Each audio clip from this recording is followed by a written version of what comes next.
നിങ്ങൾ അറിഞ്ഞോണം, നിങ്ങൾ മനസ്സിലാക്കുന്നുണ്ടെങ്കിലും ഇല്ലെങ്കിലും ഓരോ തവണ നിങ്ങൾ വചനമെടുത്ത് വായിക്കുമ്പോഴും സങ്കീർത്തനങ്ങൾ 119, 130 സംഭവിക്കും. എന്താണ് സങ്കീർത്തനം 119, 130? അങ്ങയുടെ വചനങ്ങളുടെ ചുരുളഴിയുമ്പോൾ പ്രകാശം പരക്കുന്നു. അതായത് ഇരുട്ട് മാറിപ്പോവും. ഇരുട്ട് പിശാചാണ്. ഇരുട്ട് മാറണമെങ്കിൽ ഇരുട്ടിനെതിരെ യുദ്ധം ചെയ്തിട്ട് കാര്യമില്ല, ഷൗട്ട് ചെയ്തിട്ട് കാര്യമുണ്ടോ?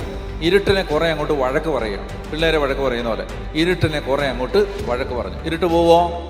ഇരുട്ടിന് നേരെ 4 ചാട്ടം അങ്ങ് ചാടി. ഇരുട്ട് പോവോ? പോവത്തില്ല. ഇരുട്ടിനെ 4 പുലഭ്യം പറഞ്ഞു. ഇരുട്ട് പോവോ? പോവത്തില്ല.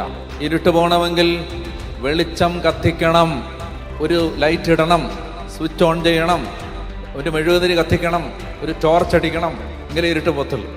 പ്രകാശം പരക്കാതെ അന്ധകാരം പോകത്തില്ല. നിങ്ങൾ അറിഞ്ഞോണം.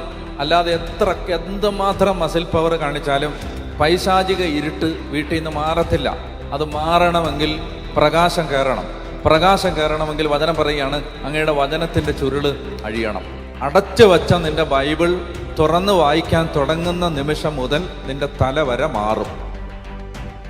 ഞാൻ കണ്ടിട്ടുള്ള അത്ഭുതങ്ങൾ 1, 2 ഈ